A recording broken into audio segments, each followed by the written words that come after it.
पुरुष जातिटा ही सैया बाघर पूर्व केटे केटे कथा कहे एटा करदेमी सेटा करदेमी आ बाघर सैला बस सैला आ मले किए गले पचारे अरे कौन हला कि एठी बसी का पर गेरे गेरे होउजो? नाई का ऊपर गेरे गेरे हेबी सब मु फटा कपड़ तंबड़ा लोक हाथ धरछि ना। अरे मु कौन कली? ना मु कौन कहूँ तमें किसी करछ बाघर पूर्व केड़े केड़े कथा कहूल एठिकी बुलिया जा सेठी बुलिया जा एटा खाइबा सेटा खाइबा हेले बाघर पर सब सैला सब घरटा बस काम कर कौटे बुलिया नौ न मालती दीदी तांग स्वामी सह प्रति मासरे थरे दिथर बजार बुलिया जाउछन्ती केते मजा करछन्ती केते कौन करछन्ती हेले मु मोर को मन नाही सब घरटा बस रहूची। ओहो हो एई गोटे कथा भाई एडे मुह करी बसछ बाजार बुली जियो तो चल ना चल के मना गला थाउ थाउ आ कहनी बाघर 8 वर्ष होइलाणी तुम चिनियार बाकी नहीं। हो चल ना जीबा आ बसलो कहीं चलो सतरे जीबा। हाँ चलो ए माँ केडे केडे घर लागू जमी आकाश को छुईची आगु को आगु चलो आहरी बहुत किछि अछि इसी केड़े सुंदरिया सुंदरिया झील भाई छुआ बजार एडे सुंदरिया झील था सब मुझे आगुरी जानते केबड़ू आसनी एटी कौन बकर बकर होच चलू ना। अरे नाई तमें कहते ना मालती भाउजर मासू 2-3 थर बजार बुले आसती मु भावी आमे भी सैया करिया।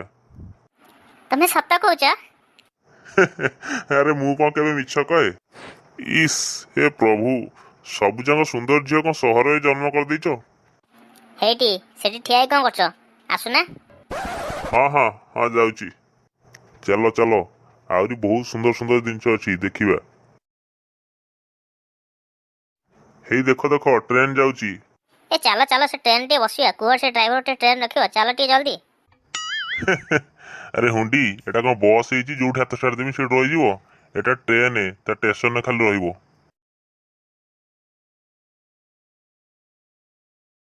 आओ सब तो बुलिकी देखिलो एथर चलो घर को जीवा।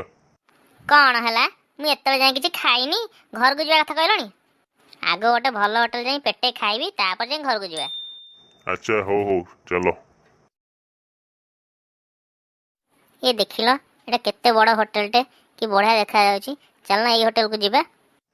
हो चलो ए माँ ए देखुच ए होटल टा केते सुंदर भाव सजीजंती ए होटल टा को तो एते सुंदर सजीजंती खाइबा केते सुंदर हेने थुओ। हो चलो चलो सीट गोटे सीट फांका है सीट बस पड़िबा। एटा कौन बा एटा तो बढ़िया बढ़िया खाइबा चित्र अछि। अरे तमे तांको बही रे के लाउजो से देखले पार्टी करिवे। मला मोर जेमति किछि काम नाही आम टेबुल पाखरे पड़थला मु देखिल ना मु कहीं देखथांती। हो छाड़ आउ किछि खाइबा को आनिबो ना एठी बसी गपुथुओ। Good morning sir good morning ma'am कोंतु कोन दरकार अरे पुओ तते एठी खाइबा दउना रे तोर कोन डाला बाजिलानी। एमिति कोन होउजो चुपचाप बसो। अच्छा कौन अच्छी कहलो। सर एठी मैनुअल बुक थिला कोन हला सर से मैनुअल बुक रे हम होटल सब जंग आइटम लिस्ट थिला से लिस्ट देखि आपण जहा आपण पसंदीदा खाद्य ऑर्डर करथांदे। खाना मैनुअल बुक ओ जोटे खाइबा चित्र अछि तो हां सेटा तळे पके देइची एटा की भाषा लिखछ किछि बुझियोनी ओडिसा रे रही कि ओडिया भाषा लिखि परनो ओडिया भाषा लिखिया कोन लाज मारुची किछि बुझियोनी सेइ दे फपाड़ देली।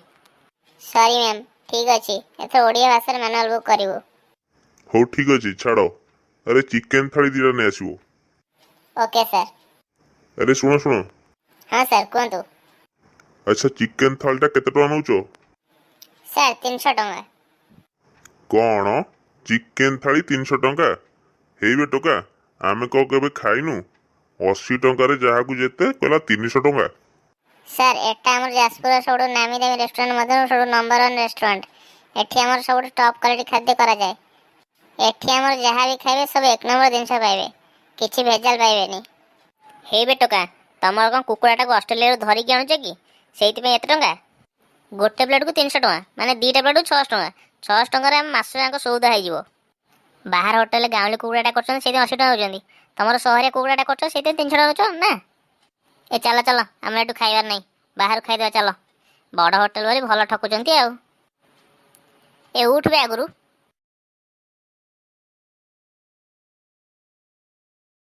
କୁଆଡ଼ୁ ପଳେଇ ଆଇଲେ ଦିଟା ଗାଉଁଲି, ରେଷ୍ଟୁରାଣ୍ଟରେ ଖାଇବେ ପୁଣି 80 ଟଙ୍କାରେ ଚିକେନ୍ ଥାଳି ଦରକାର।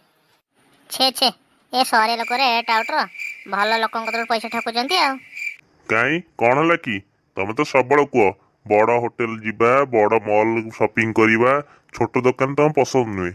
ସେଇ ଜିନିଷ ଯଦି ଛୋଟ ଦୋକାନରୁ କମ୍ ପଇସାରେ ଆଣିବ ତମ ପସନ୍ଦ ହବନି, କିନ୍ତୁ ସେଇ ଜିନିଷ ଯଦି ବଡ଼ ମଲ୍ରୁ ବେଶୀ ଟଙ୍କା ଦେଇକି ଆଣିବ ତମେ କହିବ ବହୁତ ବଢ଼ିଆ ହେଇଛି। ଆରେ ଏଇ ବଡ଼ ମଲ୍, ବଡ଼ ହୋଟେଲ ଏମାନେ ସବୁ ତାଙ୍କର GST, ଇଲେକ୍ଟ୍ରିକ୍ ବିଲ୍, ସୋ ସବୁ ମିଶେଇକି ତମ କତିରୁ ପଇସା ନେଇଯାଉଛନ୍ତି, କିନ୍ତୁ ଏଇ ଛୋଟିଆ ଗରିବ ଦୋକାନଟି ତାର ଯେତିକି ପ୍ରାପ୍ୟ ସେତିକି ବି ପାଉନି। ଯଦି ଗୋଟେ ଛୋଟିଆ ଦୋକାନ କତିରୁ କିଛି ଜିନିଷ ଆଣିବାକୁ ଯାଉଛ, ସିଏ ଯଦି ତା ଉଚିତ ଦାମ ବି କହୁଛି, ତାକୁ ଚୋର ଟାଉଟର ଏତେ ଟଙ୍କା କଣ ନେଉଛୁ, ପଇସା ଯଦି କାଟୁଛି ତାକୁ ଜିନିଷ ଆଣୁଛ ନହେଲେ ନାହିଁ। କିନ୍ତୁ ଏ ବଡ଼ ବଡ଼ିଆଙ୍କ ବଡ଼ ଦୋକାନରେ ସେ ଯେତେ ଟଙ୍କା କହୁଛନ୍ତି ତାକୁ ଚୁପଚାପ ଦେଇକି ପଳେଇ ଆସୁଛ। ସେଠୁ ଗୋଟେ ପଇସା କାଟୁନ, କାହିଁକି ନା ତମକୁ ସେଠି ଲାଜ ମାଡ଼ୁଛି। ସେଠି ପଇସା କାଟିଲେ ତମ ପ୍ରେଷ୍ଟିଜ୍ ପଳେଇବନି। ଠିକ୍ କଥା କହିଛ। ଆମ ଗାଁକୁ ଗୋଟେ ପରିବାବାଲା ଆସେ, ମାଳତୀ ଦିଦି ଦିନେ ତା କତିରୁ ପରିବା କିଣିଲେ, ତାର 10 ଟଙ୍କା ହେଲା କିନ୍ତୁ ତାକୁ 5 ଟଙ୍କା ଦେଲେ। ସେ କହିଲା ବେଳକୁ କହିଲା ଏତେ ଟଙ୍କା କଣ କହୁଛୁ, 5 ଟଙ୍କା ରଖ। କିନ୍ତୁ ସେଇ ପରିବା ଦିନେ ମାଳତୀ ଦିଦି ବଜାରରୁ ଆଣିଲେ 15 ଟଙ୍କା ଦେଇକି। ମୁଁ ଦିଦିଙ୍କୁ କହିଲି, ଦିଦି ଏତେ ଟଙ୍କା ଦେଇକି କଣ ଆଣିଲ, ପଇସା କାଟିଲନି? ଦିଦି କହିଲେ ତୋ ମୁଣ୍ଡ ଖରାପ ନା କଣ, ମଲ୍ରୁ ପଇସା କାଟିବୁ ଇଜ୍ଜତ ରହିବ ତ। ନାଇଁ ସେଠି କାହିଁ ପଇସା କାଟିବ, ଗରିବ ପେଟରେ ଲାତ ମାରିବ। ଏ ବଡ଼ ବଡ଼ିଆ ମଲ୍ ବାଲା କଣ ଚାଷ କରୁଛନ୍ତି? ଏଇ ଗରିବ ଚାଷୀମାନଙ୍କ କତିରୁ କିଣିକି ନେଉଛନ୍ତି, ତମମାନଙ୍କୁ ଚଢ଼ା ରେଟ୍ରେ ବିକୁଛନ୍ତି, କିନ୍ତୁ ଯିଏ ଉପଯୁକ୍ତ ପଇସା ପାଇବା କଥା ସିଏ ପାଉନି। ହଉ ଛାଡ଼, ବହୁତ ରାତି ହେଲାଣି, ଚାଲ ଜଲ୍ଦି ଘରକୁ ଯିବା। ଆମର ଆଉ ସେ ବଜାର ଫଜାର ଯିବା ଦରକାର ନାହିଁ, ଆମର ଗାଁରେ ଅଛୁ, ଭଲରେ ଅଛୁ। ଆଉ ତମେ ନ ଯାଅ, ମୁଁ ତ ଏଥର ସବୁବେଳେ ଯିବି ଆଉ। ଶଳା କି ସୁନ୍ଦର ସୁନ୍ଦର ଝିଅ ବେ, ମୋ ଆଖି ଉଠିବା ଯାଏଁ ଦେଖିନଥିଲି। କଣ ଏଠି ଗୁଣୁଗୁଣୁ ହେଇ କହୁଛ? ଏ ନାଇଁ, ମୁଁ କହୁଥିଲି ଆମ ପିଲାମାନଙ୍କୁ, ଯଦି ଆମ ଚ୍ୟାନେଲ ଭିଡ଼ିଓ ଭଲ ଲାଗୁଛି ତାହେଲେ ଲାଇକ୍, ସେୟାର, ସବସ୍କ୍ରାଇବ କରି ପାଖରେ ଥିବା ବେଲ୍ ଘଣ୍ଟା ବଜେଇଦବ ଆଉ। ହଉ ଜଲ୍ଦି ଆସ। ଆସିଲ ନା, ପୁଣି ଏଠି କାହିଁ ଠିଆ ହେଲ? ଓହୋ, ଇଏ ରଖେଇ ଥୋଇ ଦବନି। ହଁ ଯାଉଛି।